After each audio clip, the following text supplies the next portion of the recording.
ये योग में सहज ही प्राप्त होता है। Context, commitment and compassion. जीवन का संदर्भ को एक विशाल दृष्टिकोण से हम देखते हैं तो छोटी छोटी बातों में हम उलझते नहीं।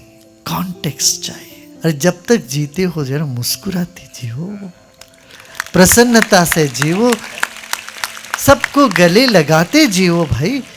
मुसीबत किसको नहीं आया है बताओ। श्री राम के जीवन में मुसीबत है, कृष्ण के जीवन में मुसीबत, सब हर अवतार पुरुष के जीवन में भी बहुत सारे मुसीबत आया। उसका 100 में से 1 अंश भी तुम्हें नहीं आया है, ऐसे देखोगे तो छोटी सी बातों में हम अपने आप को दुखी कर लेते हैं।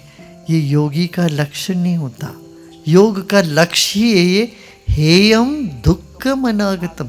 दुख आने से पहले उसको रोक दो, ये योग है। दुख कई तरह से आती है। कैसे? शारीरिक दुख, क्यों?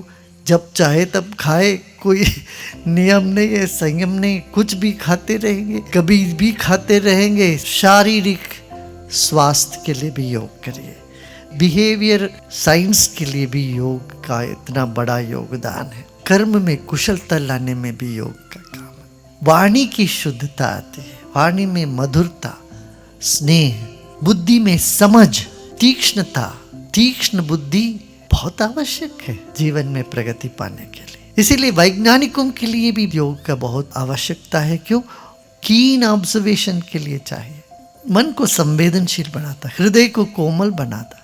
कंपैशन, जिसके जीवन में वो जीवन ही नहीं है। करुणा माने हम समझते हैं सिर्फ दूसरों के ऊपर दया करते हैं, वही। तुम अपने पर भी करुणा करो, अपने पेट पर भी दया करिए, बहुत ज्यादा उस पर नहीं घुसाएंगे। अपने जोड़ों पर भी करुणा करिए, थोड़ा उसको मोड़ना काम देते रहिए। कमिटमेंट, निष्ठा, कोई चीज हाथ में लेंगे तो उसको करना, पूरा करना चाहिए। प्रतिज्ञाबद्धता, चाहे 100 बार टूट जाए कोई हर्ज नहीं, फिर शुरू करो। आप कोई भी प्रतिज्ञा लेते हो, टूटता है मान लो, इससे उदास होकर छोड़ना नहीं, फिर प्रयत्नशील रहना।